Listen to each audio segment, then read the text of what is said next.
मेरे प्यारे बच्चों सुप्रभात। देखो बेटा, आज की क्लास में हम लोग स्टडी क्या करेंगे, बॉन्ड एनर्जी। सभी जगह पूछा जाता है, वो चाहे कॉम्पिटिटिव एग्जाम हो, किसी तरह का कॉम्पिटिटिव एग्जाम हो, एकेडमिक एग्जाम हो, कहीं भी बीएससी इंटरमीडिएट और जो है CBSE board, UP board, ICSE board, सब जगह पूछा जाता है, तो सबके लिए एप्लीकेबल है। बेटा बॉन्ड एनर्जी हम लोगों को देखना है। ध्यान दीजिएगा कि ये बॉन्ड एनर्जी होता क्या है। मेरे प्यारे बच्चों देखो, ये बॉन्ड एनर्जी होता क्या है। बॉन्ड एनर्जी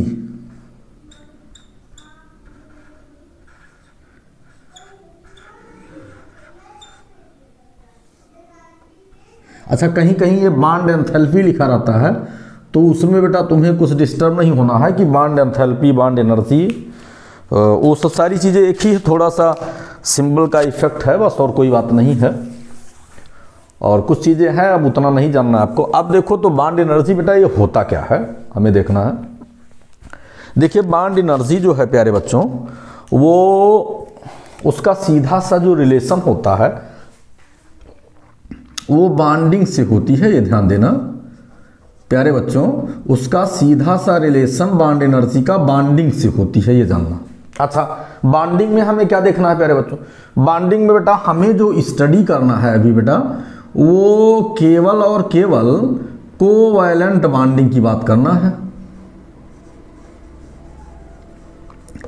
बेटा कोवैलेंट बॉन्डिंग की बात हमें केवल करना है, ये भी ध्यान है। मतलब बॉन्ड एनर्जी का मतलब वो बॉन्डिंग से संबंध है, रिलेशन फ्रॉम द बॉन्डिंग। और बॉन्डिंग में भी बेटा कोवैलेंट बॉन्डिंग से हमें बात सहसंयोजी बॉन्ड जो बनते हैं। और फिर बेटा हम देखते हैं कोवैलेंट बॉन्डिंग में प्यारे बच्चों वो सिग्मा बॉन्ड और पाई बॉन्ड बनते हैं, ये सब लोगों को मालूम है। इसका मतलब जो बॉन्ड एनर्जी है ये इन्हीं दोनों से रिलेटेड है। अच्छा, आपको ये भी जानना है, बहुत सिंपल सी लाइन बता दे रहे हैं, बहुत आसान सा बता दे रहे हैं, कहीं आपको कोई बताएगा नहीं, इतनी आसानी से नहीं बताएगा, बस इतनी सी बात आप जानिए। अच्छा, हम जानते हैं कि अगर कहीं बेटा सिग्मा बॉन्ड होता है तो वो स्टेबल ज़्यादा होता है, ये हम लोग जानते हैं, बहुत पहले पढ़ चुके हैं कि सिग्मा बॉन्डिंग कंटेंट कोई कंपाउंड होता है तो स्टेबल ज़्यादा होता है। और बेटा हम ये भी जानते हैं कि अगर पाई बॉन्डिंग है तो वो मॉलिक्यूल बेटा रिएक्टिव है। बस इतनी सी बात तुम्हें जानना है। देखो एक लाइन हमने बता दिया। और स्टेबिलिटी के लिए क्या मस्ट है कि एनर्जी की जो वैल्यू है वो मिनिमम हो।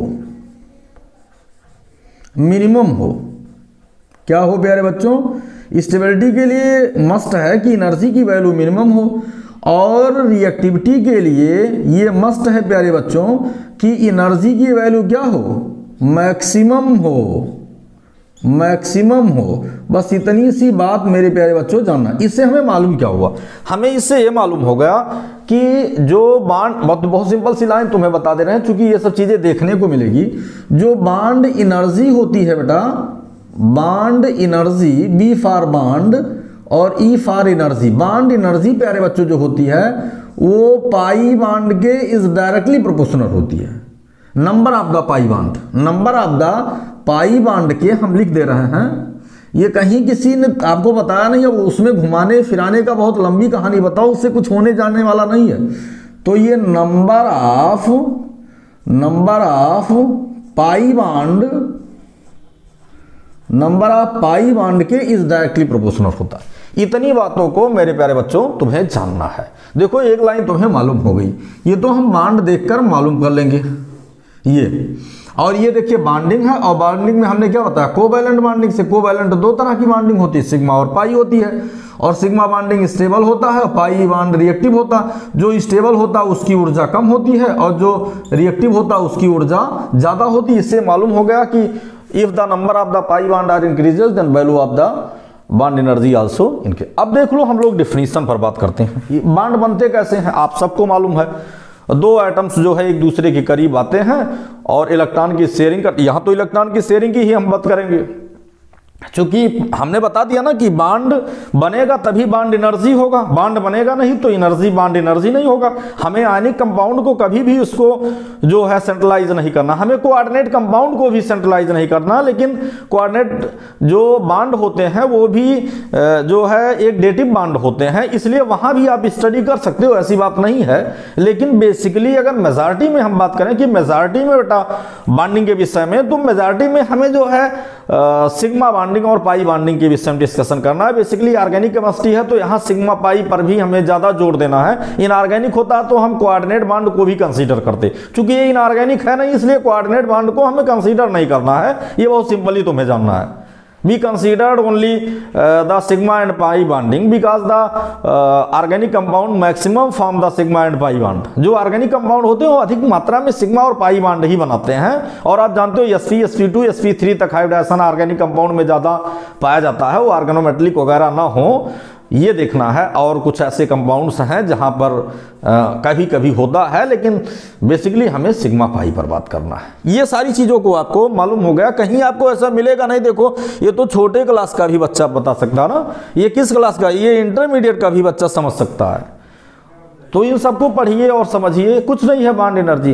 तो इसका मतलब अगर दो एटम जुड़ते हैं, फिर देखो एक दूसरी लाइन हम तुम्हें बताने का प्रयास कर रहे हैं बेटा। जैसे दो, पहले समझो सारी थीम को समझ लो, कुछ केमिस्ट्री एकदम कुछ है ही नहीं, आप समझ लीजिए।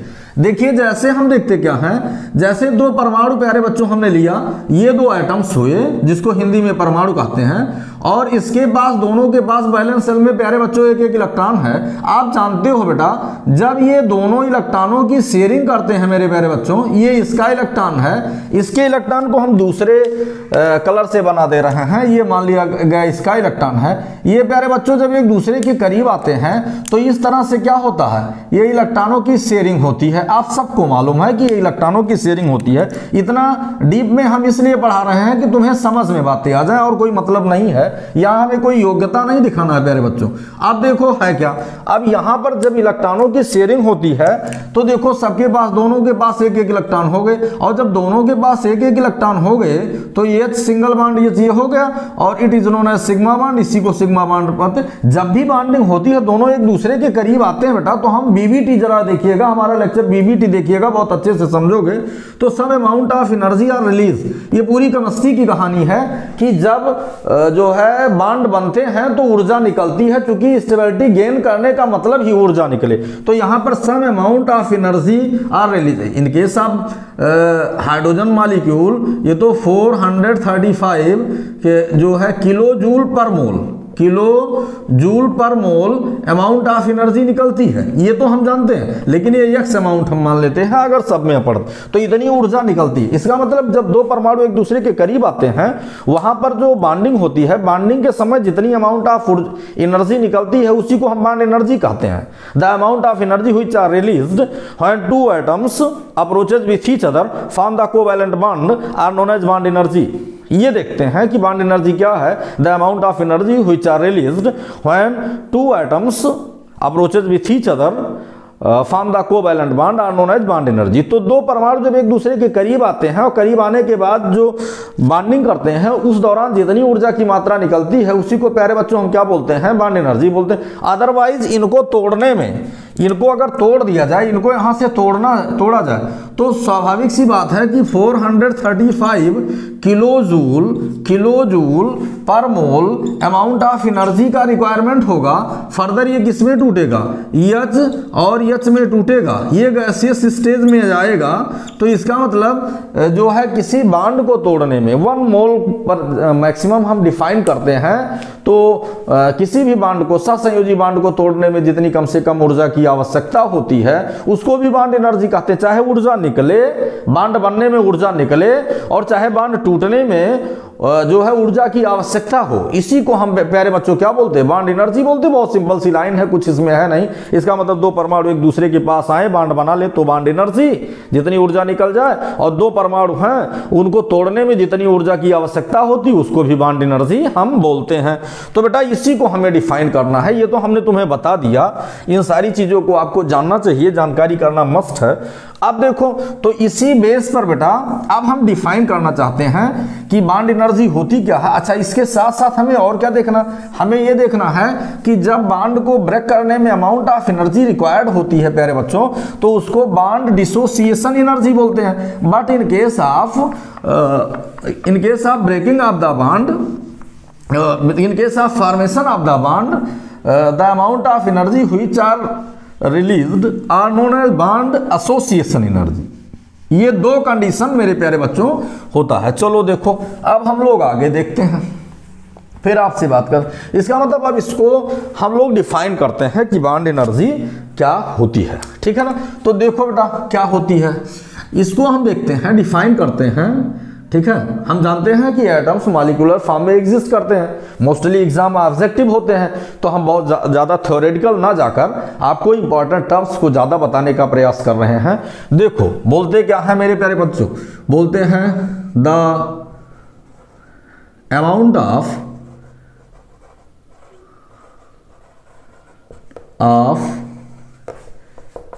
Energy, the amount of energy which are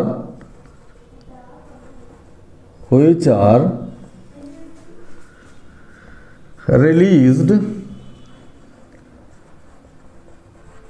or required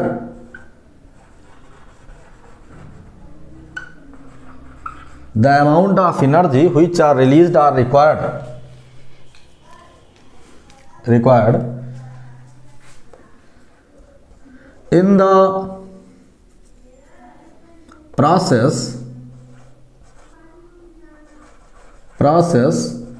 of the formation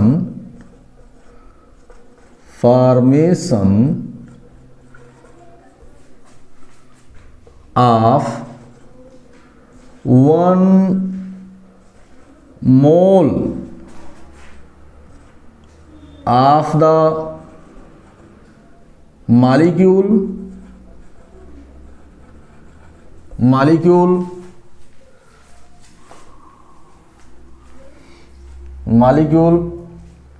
formation of 1 mole of the molecule or dissociation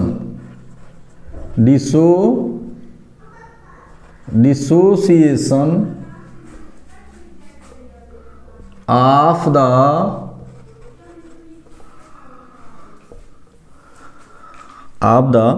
dissociation of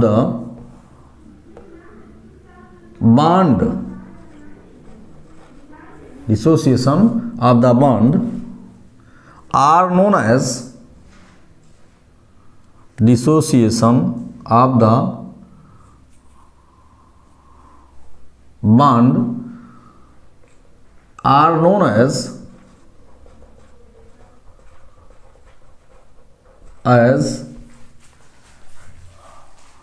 bond association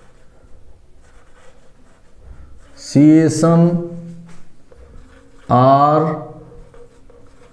bond dissociation energy. प्यारे बच्चों देखो, हमने सारे टर्म को यहीं पर लिख दिया है, जो आपको इकट्ठा नहीं लिखा मिलता। The amount of energy which are release, मतलब ऊर्जा निकल रही हो, आर रिक्वायर्ड या ऊर्जा की आवश्यकता हो, in the process of the formation of the 1 mole of the molecule, एक मोल मॉलिक्यूल के बनने में, or dissociation of the bond are known as bond association और बॉन्ड डिसोसिएशन एनर्जी। मीन्स क्या है कि 1 मोल ऑफ द मॉलिक्यूल, वो एक देखिए यहीं पर दोनों टर्म्स को प्रूव कर दिया। Formation of 1 mole of the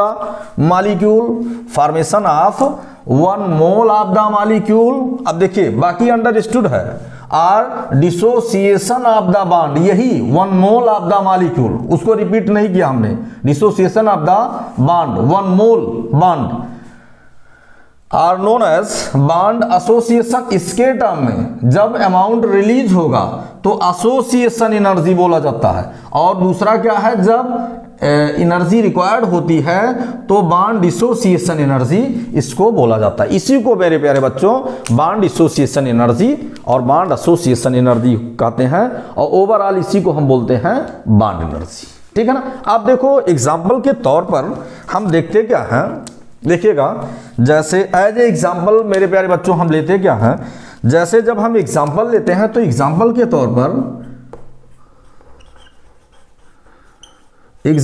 तौर पर हम क्या लेते हैं, देखिएगा एग्जाम्पल है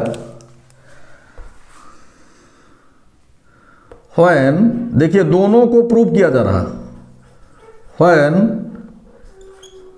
H single bond H means H2 molecule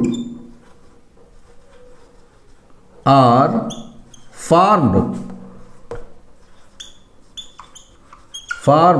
then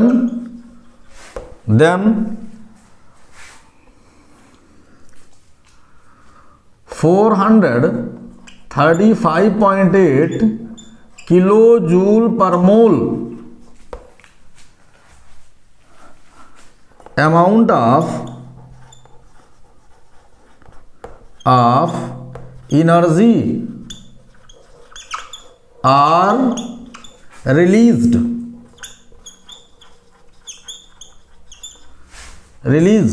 but during the process of breaking the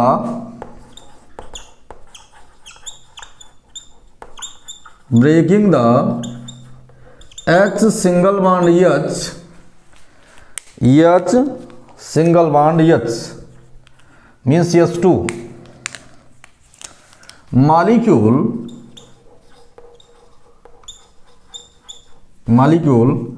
same amount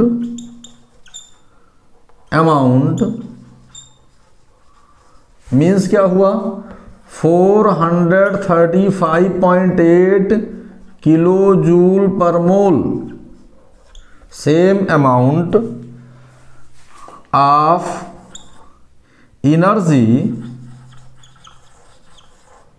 are required.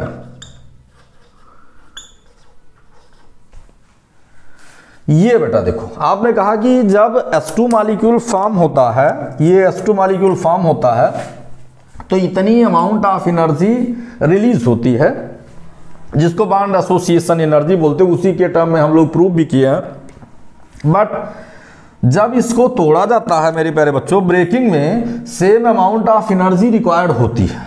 ये बॉन्ड एसोसिएशन और बॉन्ड डिसोसिएशन एनर्जी बोले जाते हैं। ये तो हो गया। अब देखिए दो चीजें हैं, जैसे हम लोग ऑर्गेनिक केमिस्ट्री मेरे प्यारे बच्चों पढ़ रहे हैं, तो ऑर्गेनिक केमिस्ट्री पढ़ने में हमें ये देखना है कि ऑर्गेनिक के ज्यादा एग्जाम्पल लेने का प्रयास करेंगे। जैसे एक एग्जाम्पल हम लोग देखते हैं, जैसे एक बात समझो कि जैसे मान लिया गया कि हम जानते हैं कि कोई CH4 मॉलिक्यूल है, मान लिया गया कि हम लोग एक एग्जाम्पल को और देखते हैं बेटा। ये बच्चों को ऑलरेडी थोड़ा सा डाउट वाला क्वेश्चन है। ये ऐसे है, यहाँ पर 4 कोवैलेंट बॉन्ड है, 4 कोवैलेंट बॉन्ड है। तो 4 कोवैलेंट बॉन्ड में देखिए, 4 कोवैलेंट बॉन्ड में ये हमें जानना है कि ये जितने कोवैलेंट बॉन्ड प्यारे बच्चों हैं, ये जितने भी हैं सब सेम अमाउंट ऑफ एनर्जी को एसोसिएट करके नहीं रखते हैं, जबकि same number of electron participate होते हैं। दो कंडीशन है, एवरेज में तो हम निकाल देते हैं। जैसे यहाँ पर अगर हम बॉन्डिंग की पोजीशन देखते हैं तो कितने बॉन्ड हैं, 4 हैं। कौन से bond, CH bond, 4 CH bond है। 4 CH इसलिए लिख दिया गया कि हाइड्रोजन तो 4 हैं लेकिन एक ही कार्बन के 4 इलेक्ट्रॉन है, इसलिए यहाँ 4 लिख सकते हो, कोई प्रॉब्लम नहीं है। और उसके बाद यहाँ पर इसकी जो वैल्यू होती है ये किलो जूल पर मोल। हम ये नहीं कर रहे हैं कि आप डेटा याद कीजिए, ये हम तुम्हें समझाने के लिए ऐसा कर रहे हैं कि सारी चीज़ों को तुम्हें जानना चाहिए। इसको हम x भी मान लेते, x/4 मान लेते। अब क्या है कि अगर हम एवरेज वैल्यू को निकालते हैं, क्या है, CH बॉन्ड के, तो ये वैल्यू कितनी आती है 1665, 4 से डिवाइड कर दीजिए तो ये हो गया 4 चौक 16, और उसके बाद फिर क्या हो गया, ये हो गया 4 एकम 4, और फिर ये 4 तियाँ 12, 4 चौक 16, 4 एकम 4, और इसको मान लिया गया, हम मान लेते हैं 4 तियाँ 12, और 4 तियाँ 12 के बाद हम देखते हैं 12 और 3 15 हो गया, और 4 छक 24, 4 सते 28, और 4 पंचे 20, ये 413.75 किलो जूल पर मोल अमाउंट ऑफ एनर्जी हो गई। ठीक है, ये देखते हैं। अब इसका मतलब ये नहीं हुआ, ये भी तुम्हें जानना है कि इसका ये मतलब नहीं हुआ कि जो ये बांड है इसका ये कोई मतलब नहीं समझिएगा कि this associated the 413.75, this associate the 4 जो है this associate the 413.75, this associate the 413.75, this bond associate the 413.75। It is 100% wrong statement, ये रॉन्ग स्टेटमेंट है बेटा। तुम्हें ये तो जानना है कि एवरेज वैल्यू ये इतनी होती है, ठीक है, लेकिन each covalent bond does not associate this amount of energy, ये अमाउंट ऑफ एनर्जी को एसोसिएट करके नहीं रखता, क्योंकि ये तो केमिस्ट्री है, इसमें बॉन्ड ब्रेकिंग पर डिपेंड करता है कि कितनी रिएक्टिविटी होगा, जो रिमेनिंग स्पीशीज बचेंगे मेरे प्यारे बच्चों।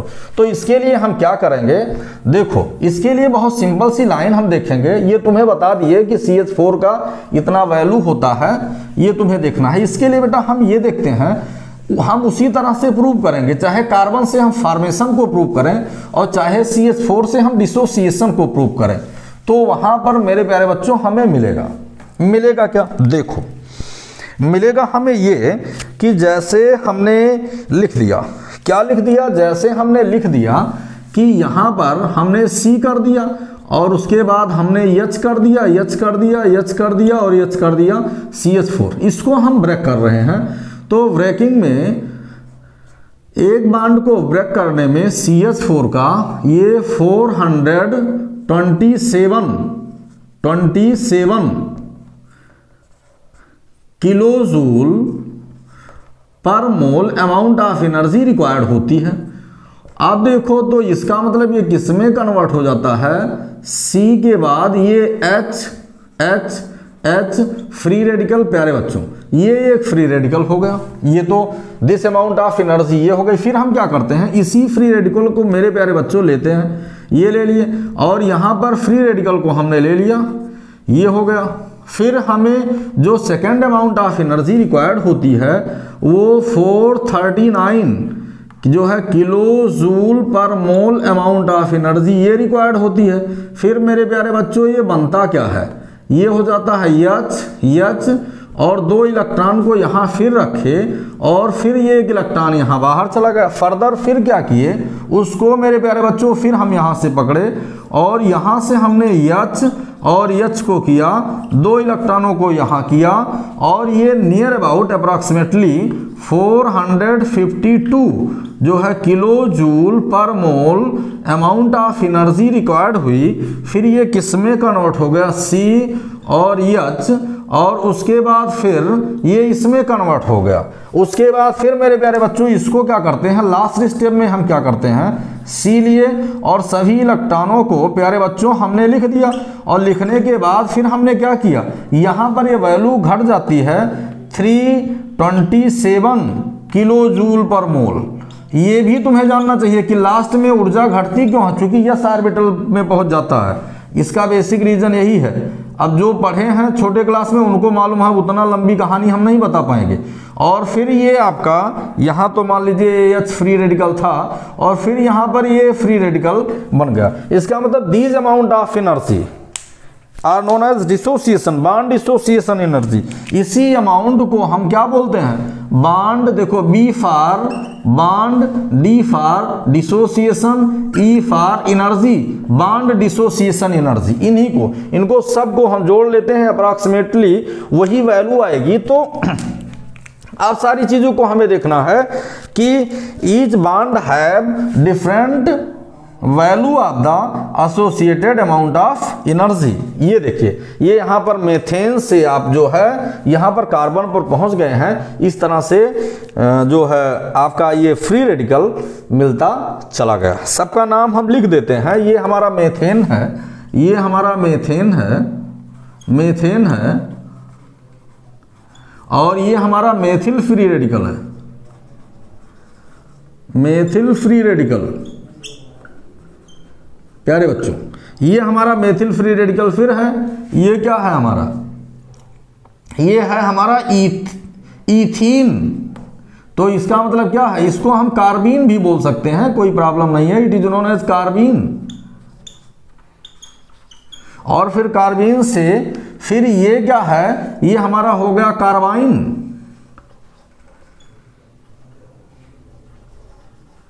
कार्बाइन। और ये फिर क्या हो गया? ये हमारा कार्बन हो गया। प्यारे बच्चों, इस तरह से मेथेन, मेथेन के बाद कार्बीन, कार्बीन के बाद कार्बाइन, कार्बाइन के बाद कार्बन, इस तरह से these amount of energy associated by the system. ये देखते हैं, हमें मालूम होगा। इसका मतलब देखिए, ये वैल्यू तो इसमें से एक भी नहीं मिली, किसी बांड की बांड एनर्जी की वैल्यू देखो वो नहीं मिली। ये सारी चीज़ों को बेटा तुम्हें जानना चाहिए, ये केमिस्ट्री का रूल है। हमने तुम्हें सारी चीज़ों को एकदम क्लियर कट बता दिया है, तुम्हें कोई डाउट नहीं होना चाहिए। तो ऐसे ये ना जानना कि मीन निकाल लो किसी का, या जो है किसी की एवरेज वैल्यू को निकाल लो, उससे कुछ होने जाने वाला नहीं है। अब आपको ये मालूम हो गया कि जो है बांड एसोसिएशन या बांड डिसोसिएशन, इनको मिला दोगे तो same amount of energy release हो जाएगी। इनको ब्रेक करोगे, इस बांड को अगर ब्रेक करोगे, देखो यहाँ पर इस बांड को तोड़े हो, यहाँ पर इस बांड को तोड़े हो, यहाँ पर इस बांड को तोड़े हो, यहाँ पर इस बांड को तोड़े हो, जैसे जैसे बांड को तोड़ते गए वैसे वैसे प्रोडक्ट आपको मिलता चला गया। अब देखो बेसिक बात हम देखते हैं प्यारे बच्चों, किस किस चीज पर बांड एनर्जी डिपेंड करती है। देखो तुम्हें बहुत शार्ट में बताने का प्रयास कर रहे हैं, कोई बताएगा नहीं। और चाहे आप कंपटीशन दीजिए, चाहे आप एकेडमिक एग्जाम दीजिए, कहीं कोई प्रॉब्लम आपको होगी ही नहीं। और वो बहुत दुनियादारी लिखने पढ़ने से कोई मतलब नहीं है। ये तो सब डेटा हमें लर्न है तो डेटा यूज कर ले रहे हैं, बाकी इन डेटा का भी मतलब नहीं, इन सबके लिए रूल है। रूल क्या है उसको भी हम तुम्हें बताने का प्रयास कर रहे हैं।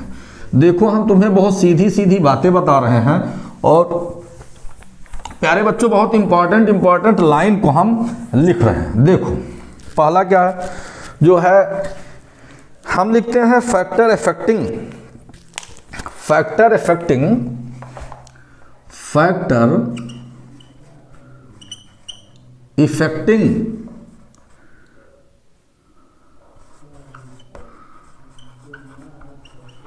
Affecting bond energy. Bond energy को प्यारे बच्चों कौन कौन से फैक्टर ऐसे हैं जो इफेक्टेड करते हैं। देखो एक एक करके देखो, एक एक करके देखने में देखो फर्स्ट फैक्टर हम देखते हैं बेटा। फर्स्ट फैक्टर जो है पहला ही हम वही बताते हैं, जो है number of the pi bond, number of the pi bond. ठीक, तो नंबर ऑफ पाई बॉन्ड क्या है, जो है इसमें हम क्या लिखते हैं, द वैल्यू, इससे नहीं दूसरे पेन से लिख देते हैं, ब्लैक वाले से, चूंकि उसको एज ए हेडिंग यूज कर रहे हैं बेटा।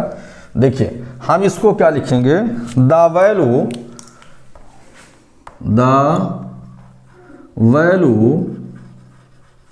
Of the bond energy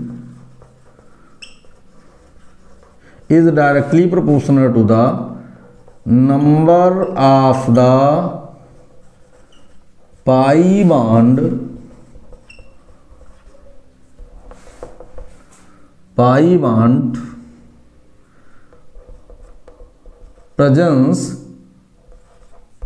presence in the compound। ठीक, उसके डायरेक्टली प्रोपोर्शनल होता है। पहली लाइन आपको देखना, दूसरी लाइन देखना है बेटा, इसी को हम दूसरे टर्म में बोलते हैं, जो है सेकंड बोलते हैं बेटा बॉन्ड ऑर्डर, इसी को बॉन्ड ऑर्डर, अलग अलग किताब वालों ने अलग अलग लिखा होगा तो उसी को फिर हम बता देते, वही लाइन है क्या, दूसरे हेडिंग के through, the value of the bond energy is directly proportional to the bond order. देखो दोनों का हम एग्जाम्पल लिख रहे हैं, पहले का एग्जाम्पल प्यारे बच्चों हम लिख रहे हैं, इसका एग्जाम्पल हम लिख रहे हैं, इसका एग्जाम्पल प्यारे बच्चों लिख रहे हैं। क्या लिख रहे हैं, देखो इसके एग्जाम्पल में हम C single bond C double bond C और C ट्रिपल बॉन्ड C, ये increasing order of the bond energy. Pi bond कितने हैं, पाई बॉन्ड यहाँ पर 1 पाई है और यहाँ पर 2 पाई है और यहाँ पर 0 पाई है, तो इसका मतलब नंबर ऑफ पाई बॉन्ड बढ़ते गए, बॉन्ड एनर्जी की वैल्यू बढ़ती गई। बॉन्ड ऑर्डर में देख लो बेटा, बॉन्ड ऑर्डर में हम देखते हैं, दूसरे एग्जाम्पल को ले आते हैं आपके सामने। दूसरा एग्जाम्पल हमारा कौन सा है, देखो जैसे इसमें एग्जाम्पल देखते हैं, बॉन्ड ऑर्डर में वही है, इसको हमने इसलिए लिख दिया कि आपको ज़्यादा से ज़्यादा एग्जाम्पल दे सकें बेटा। जैसे हमने एग्जाम्पल के तौर पर लिखा, क्या हमने लिखा जो है बहुत सिंपल सा एग्जाम्पल लिखा। वो एग्जाम्पल कौन सा हो सकता है, जैसे जो है B सिंगल बॉन्ड B, उसके बाद C डबल बॉन्ड C, उसके बाद जो है फिर हम देखते हैं N ट्रिपल बॉन्ड N। ये देखो दूसरा एग्जाम्पल हम लोग देख लिए, ये जो है बॉन्ड ऑर्डर के रेस्पेक्ट में, ठीक है। आप देखो हाइब्रिडाइजेशन के रेस्पेक्ट में प्यारे बच्चों देखते हैं, तीसरा पॉइंट क्या है, हाइब्रिडाइजेशन के रेस्पेक्ट में, हाइब्रिडाइजेशन ये देखना है। एक बार अगर समझ में नहीं आता तो वीडियो को 2 बार 3 बार 4 बार देखते रहिए। हाइब्रिडाइजेशन का मतलब क्या हुआ, हाइब्रिडाइजेशन का मतलब क्या हुआ कि ये देखते हैं जो है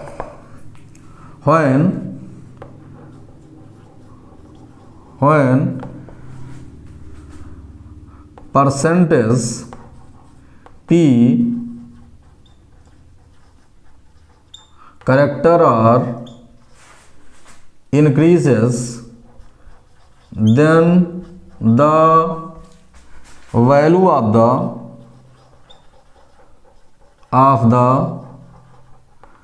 bond energy, B for bond, E for energy, bond energy are increases P character. Hybridization के केस में P करेक्टर का मतलब क्या हुआ, एग्जाम्पल देखो, सब एग्जाम्पल देखते चलो। एग्जाम्पल P करेक्टर कैसे बढ़ेगा, P करेक्टर बेटा ऐसे बढ़ेगा, जैसे हो गया हमारा एग्जाम्पल, ये हो गया हमारा जो है P करेक्टर में C, और देखिए P करेक्टर में C सिंगल बॉन्ड H, ये हो गया। उसके बाद फिर C और H, और फिर प्यारे बच्चों क्या हो गया C, और फिर क्या हो गया H। आप देखते क्या है, दोनों चीज़ों को देखते हैं, सारी चीज़ों को हम देख रहे हैं।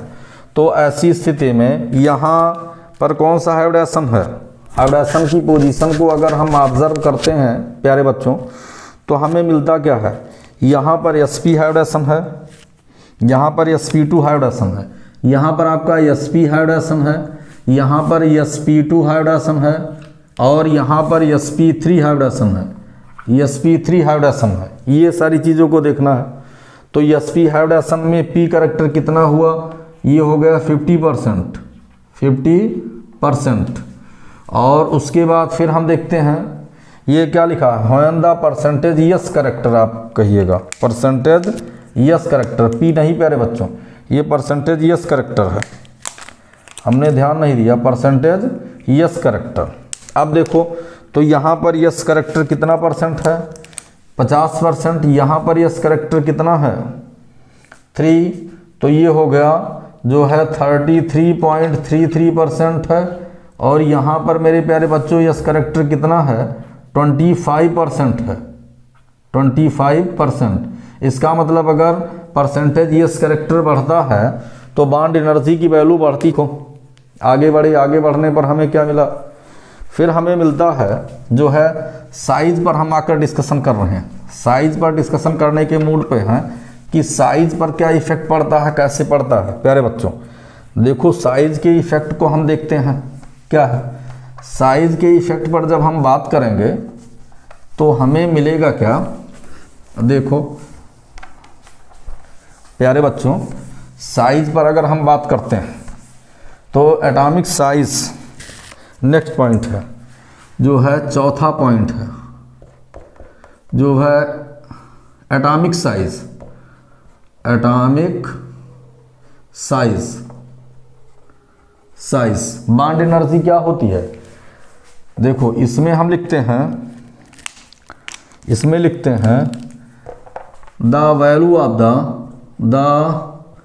Value of the bond energy, value of the bond energy is inversely proportional to the, देखिए value of the bond energy is directly proportional to the inversely proportional to the size, atomic size के inversely, atomic size बढ़ेगी तो bond energy घटेगी। देखो example देखते हैं बेटा, example कैसे हम देखते हैं, ध्यान दीजिएगा। यहाँ पर हम लोग एग्जांपल लिखते हैं। एग्जांपल क्या हो गया इसमें एग्जांपल ये हो गया कि देखो हम लोग देखते हैं जो है HCl और HBr और HI, ये देखिए इस तरह से हम देखते हैं। साइज बढ़ने की बात है तो साइज बढ़ने पर हम ऐसे देखते हैं, बॉन्ड एनर्जी की वैल्यू को देखते हैं। तो इस तरह से इसका मतलब इसकी एनर्जी ज़्यादा है, या Cl की एनर्जी ज़्यादा है, उसकी एनर्जी कम है, उसकी एनर्जी, तो ये क्या हुआ, ये जो है हो गया decreasing order of the bond energy का ये कौन सा ऑर्डर है, डिक्रीजिंग ऑर्डर होगा। तो देखो साइज पर भी डिपेंड कर दी बॉन्ड एनर्जी। ये चीज़ों को बेटा हम देखते हैं। तो ये बहुत सारे पॉइंट्स हैं और बहुत सारे पॉइंट्स अभी बताएं तो कम से कम आपको 7-8 पॉइंट्स को और बताएंगे, लेकिन बीएससी फर्स्ट ईयर या किसी कम्पिटिटिव एग्जाम के लिए इतने सफिशिएंट है मेरे प्यारे बच्चों। बाकी बाद में पढ़िएगा। सिंसियरली जो है क्लास को ऑब्जर्व करने के लिए, टाइम देने के लिए आप लोगों को बहुत बहुत धन्यवाद। पढ़िए, बढ़िए, मस्त रहिए और इसी तरह से आगे बढ़ते रहिए और बच्चों को जोड़ते रहिए, ठीक है, अगर कल्याण कराना हो तो।